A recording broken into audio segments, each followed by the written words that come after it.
Welcome back to Grandpa's Time. Hey grandkids, I'm holding the camera today.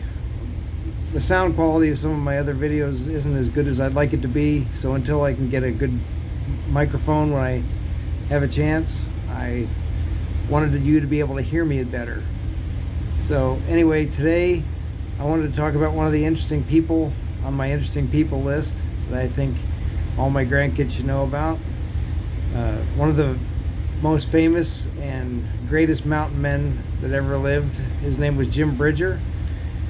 Lived in the 19th century.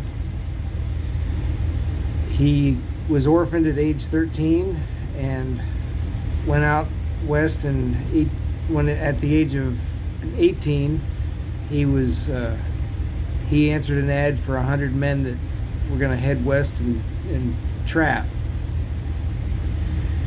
So he headed west, and by the age of 21 he was the first confirmed white man to ever see the Great Salt Lake, although at the time he thought it was the Pacific Ocean.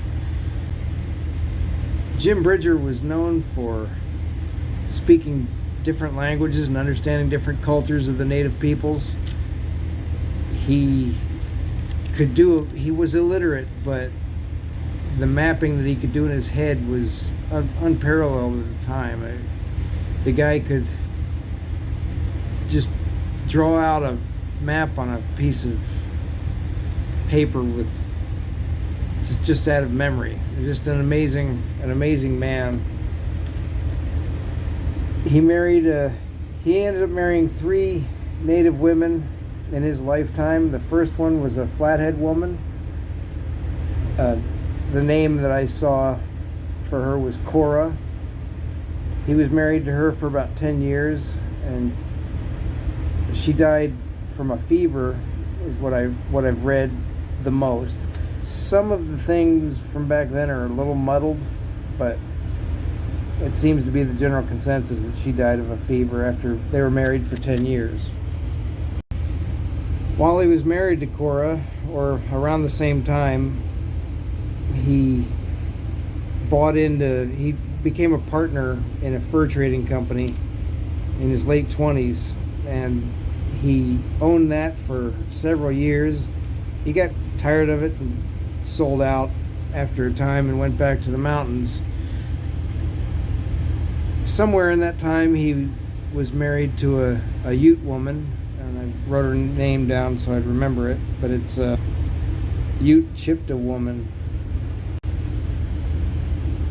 Ute Chippewa woman died of childbirth, giving birth to one of Jim Bridger's children. So that was his second wife.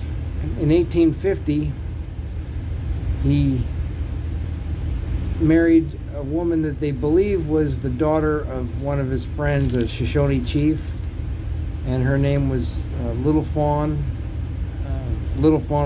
They called her Mary Little Fawn Washakie Bridger.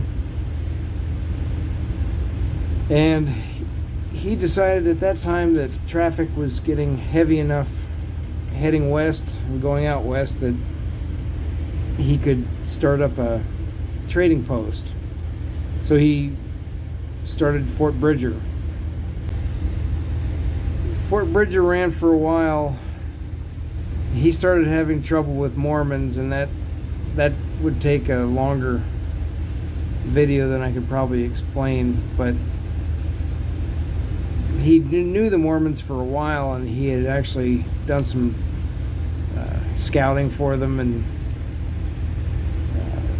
worked as a guide and got to know them fairly well, but they had a falling out, and some of the details say that he was providing ammunition and liquor to the Indians, and some of the things I've read were talking about him helping in uprisings against the Mormons by the Indians. And anyway, for whatever reason, they had a falling out, and the Mormons came after him, and he escaped with his family into the mountains. They ended up burning Fort Bridger at some point, and fearing for his family and his own safety, he moved back to Missouri and bought a farm out there. And then after that, he would go back, and for about 10 years he worked as a scout for the Army and that kind of stuff, and left his family back in Missouri. While he was gone on one of his expeditions, his wife Mary, his third wife, the Shoshone woman, she died giving birth and in childbirth. So he didn't find out about that until a few months later. But anyway, he was a really interesting guy. I encourage you to read a little more about Jim Bridger and the Mountain Men. Interesting people, interesting time, the type of people that just always had an urge to see what was over that next mountain, kind of like Grandpa. Hope you enjoyed this video.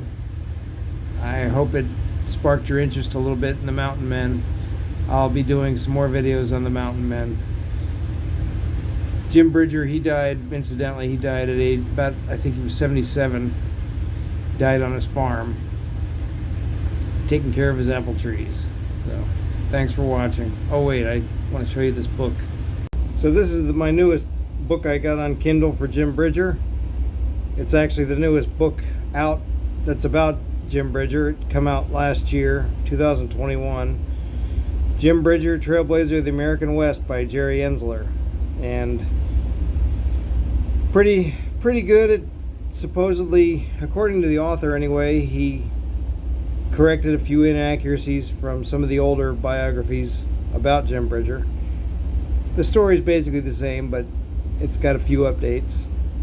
And it's just an interesting man from an interesting time, and I hope you guys enjoyed hearing about him. Thanks for watching.